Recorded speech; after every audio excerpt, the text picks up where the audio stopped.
आपल्याला slow poison सारखा कोणीतरी संपवण्याचा प्रयत्न करू लागलो. याच्यावर वेळेवर उपचार करणं जरुरी आहे.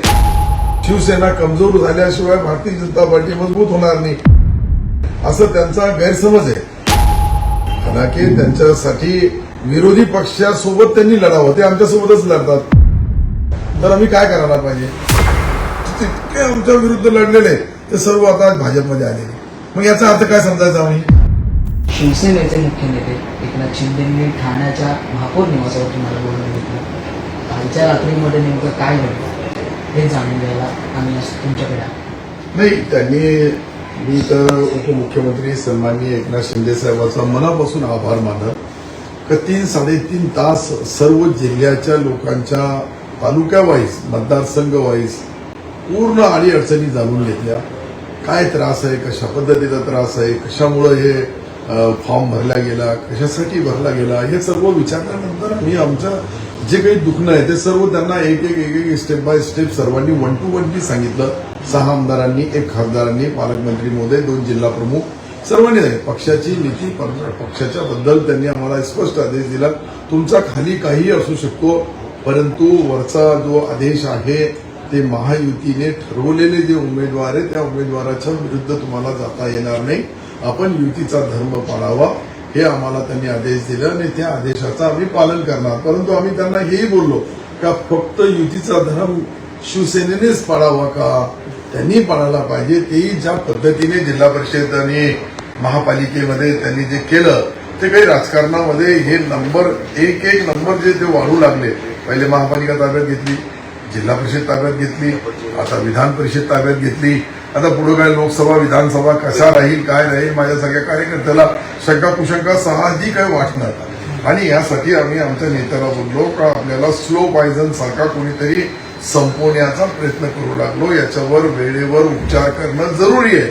आता आम्ही आमची खंत त्यांना सांगितली. आता ते काही लोक नेमतील, जे लोक आम्ही जे बोललो ते खरं आहे का खोटं आहे त्याची शहानिशा करतील आणि त्याच्यावर मुख्यमंत्री महोदयाशी चर्चा करून अंतिम निर्णय घेतील. नाही, पण ते लोक नेमण्याआधी जी परिस्थिती आहे ती दिसूनच येते ना सत्तासाठी. म्हणजे संभाजीनगरमध्ये बघा महापालिका तुमची होती आणि नंतर ती जागा देखील म्हणजे सिटिंग जागा ती तुमचीच आहे. त्यामुळे ती परिषद देखील तुम्हालाच मिळावी हा आग्रह का म्हणजे चुकीचा कुठे आहे हा? आम्ही त्यांना हेच बोललो, तुम्ही पहिले आमचे नंबर कमी केले, म्हणजे महापालिकेत नंबर कमी केले, जिल्हा परिषदमध्ये नंबर कमी केले, मग नगरपालिकामध्ये आम्हाला कसं डॅमेज करण्याचं काम काही लोक करू लागले शिवसेनेला आमच्या जिल्ह्यामध्ये.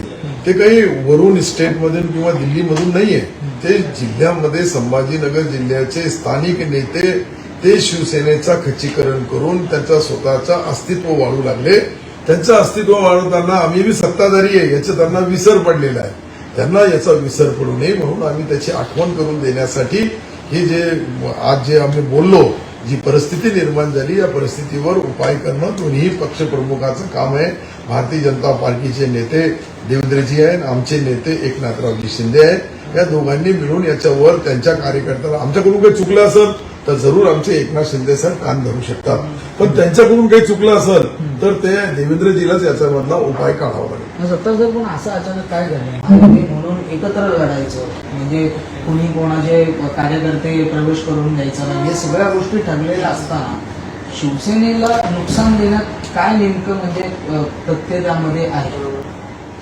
तथ्य आहे म्हणून तर आमची भावना आम्ही व्यक्त केली. या तथ्यमध्ये सत्य आहे. मी तुम्हाला सांगू लागलो तथ्य नाही, हे सर्व सत्य आहे. आणि सत्य असं आहे की शिवसेना संपवल्याशिवाय ते मोठे होऊ शकत नाही. त्यांना असं वाटतंय शिवसेना कमजोर झाल्याशिवाय भारतीय जनता पार्टी मजबूत होणार नाही असं त्यांचा गैरसमज आहे. हालांकि त्यांच्यासाठी विरोधी पक्षासोबत त्यांनी लढावं, ते आमच्यासोबतच लढतात. तर आम्ही काय करायला पाहिजे? हा मुद्दा आता दिल्लीमध्ये आम्ही त्यांच्यासोबत आहे, राज्याच्या राजकारणामध्ये आम्ही त्यांच्यासोबत आहे. मग त्यांच्या सोयीनुसार ज्या युत्या करतात ते आणि सोयीनुसार तोडतात याच्यावर कुठेतरी अभ्यास करायला पाहिजे. याच्याबद्दल कुठेतरी चिंतन मंथन आमच्या पक्षात बी व्हायला पाहिजे, आम्ही बी करायला पाहिजे. आणि हे केल्यानंतर जरूर शिवसेना, भाजप, राष्ट्रवादी ही महायुती पुढच्या भविष्यामध्ये बी टिकणार का पुढच्या वेळेस निवडणुका सोबत घेणार का नाही घेणार याची काही रणनीती आहे का? माझ्या विरुद्ध जे आहे ते लगेच त्यांना घेतात, बोलणाऱ्याच्या विरुद्ध जे ते लगेच त्यांना घेतात. तुम्ही पहा ज्या ज्या ठिकाणी संजय शिरसाटच्या विरुद्धचा माणूस लगेच ते भाजपमध्ये जितके आमच्या विरुद्ध लढलेले ते सर्व आता भाजपमध्ये आलेले. मग याचा अर्थ काय समजायचा आम्ही? म्हणजे शिंदेच्या आणि शिंदेच्या नेत्यांची कोंडी केली जाते Yes. हेच आहे का? यस, हेच आहे. आता आम्ही त्यांचे शिंदे साहेबांचे आम्ही कार्यकर्ते, शिंदे साहेब आमचे नेते आणि आमच्या नेत्याला आम्हाला डॅमेज केलं तर आपापचा पक्ष डॅमेज होईल. पक्ष डॅमेज झाला तर त्याचं नुकसान एकनाथ शिंदे साहेबांचा प्रत्यक्ष अप्रत्यक्ष होणारच आहे. आज त्यांचे 6 आमदार आहे, 1 खासदार आहे, अनेक नगरपालिका, अनेक जिल्हा परिषदा, महापालिका सर्व त्यांच्याच होत्या. ते टप्प्याटप्प्याने कमी होऊ लागलं. याचा अर्थ काय?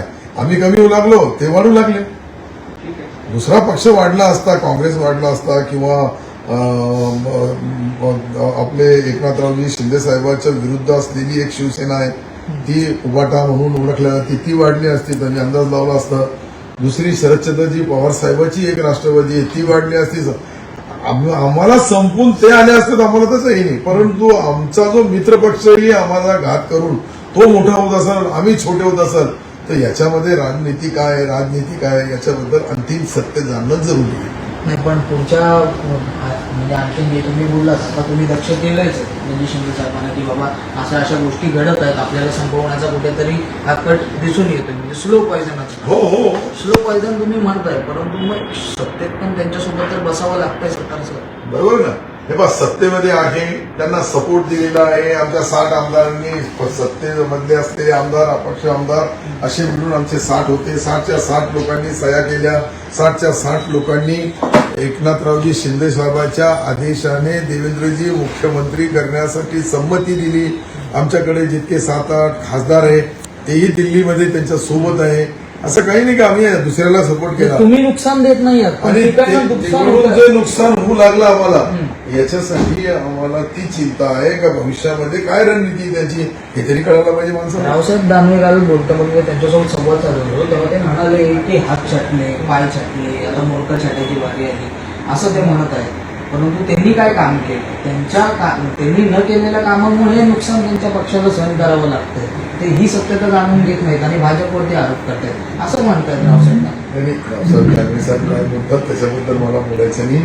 परंतु आमच्या संभाजीनगर जिल्ह्यामध्ये जे राजकारण चालू आहे या राजकारणामध्ये कोण छाटू लागला, कोण आमचे पदं घेऊ लागला, कोण आमची सत्ता घेऊ लागला हे मला दिसत नाही का? हे सर्व समोर दिसतोय. का आमची सत्ता गेली का भाजपची येते, दुसरी येऊ लागली का? तर मग कोण घेऊ लागला कोण नाही घेऊ लागला याची लायसन घ्यायची गरज नाही. तिकडे विरोध उभा राहत नाहीये. नाही. तुमचा मित्र आमचा मोठा भाऊ अगदी मी तुम्हाला जे सांगू लागलो आमचा मोठा भाऊ भारतीय जनता पार्टी आहे. मोठ्या भावाने छोट्या भावावर अन्याय नाही करायला पाहिजे म्हणून आम्ही ही वाचा फोडली. मग तुमचे चिरंजीव आता अर्ज मागे घेणार आहेत काय? निश्चित आहे. साहेबांचा आदेश झालेला आहे ते घ्यावंच लागेल.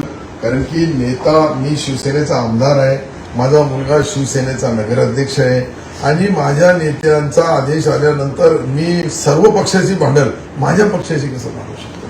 माझ्या पक्षाच्या नेत्याचा आदेश माझ्यासाठी अंतिम राहील. मी उद्या आमच्या कार्यकर्त्याची मिटिंग घेईल. आमचे जे मित्र पक्ष आहेत त्यांनी आम्हाला काही बोलले की तुम्ही उभा राहा, आम्ही तुम्हाला मदत करू. त्या सर्वांना आम्ही बोलू की आम्हाला आमच्या नेत्याचा आदेश आलेला आहे, आम्ही आमच्या नेत्याच्या आदेशाचा पुढे जाऊ शकत नाही म्हणून हे फॉर्म विड्रॉल करावं लागेल. हे त्यांना चर्चा करूनच विड्रॉल करून घेऊ. धन्यवाद आमची संवाद साधल्याबद्दल. आपल्यासोबत शिवसेनेचे नेते आमदार अब्दुल सत्तार होते. एकंदरीत आपण जर पाहिलं तर कालची जी बैठक झाली रात्री ठाण्याला महापौर निवासामध्ये त्या ठिकाणी शिंदेंनी सर्व नेत्यांना बोलवून घेतलं होतं. स्वतः अब्दुल सत्तार देखील त्या ठिकाणी गेले होते. नेमकं त्या बैठकीत काय ठरलं, काय सांगितलं अब्दुल सत्तारांच्या माध्यमातून, काय कंप्लेंट एकंदरीत आपल्याच मित्र पक्षाकडची काय करण्यात आली या संदर्भात त्यांनी आपल्याला सांगितलं. त्याचबरोबर ते हे देखील म्हणाले आम्ही नाराज आहोत, या टायमाला जरी फॉर्म विड्रॉल करत आहोत पण नाराजगी तशीच आहे. मग येणाऱ्या काळामध्ये त्या जिल्ह्यामध्ये नेमकं शिवसेनेसंदर्भात अजून काय राजकारण घडत आहे? मित्रपक्ष हा शिवसेनेची साथ देणार की शिवसेनेचीच म्हणजे त्या ठिकाणी एकंदरीत लढत करून त्या ठिकाणी नुकसान करून घेणार हे पाहणं फार महत्वाचं असणार. मुंबईहून आदित्य जाधव, तुम्ही पाहतात लोक.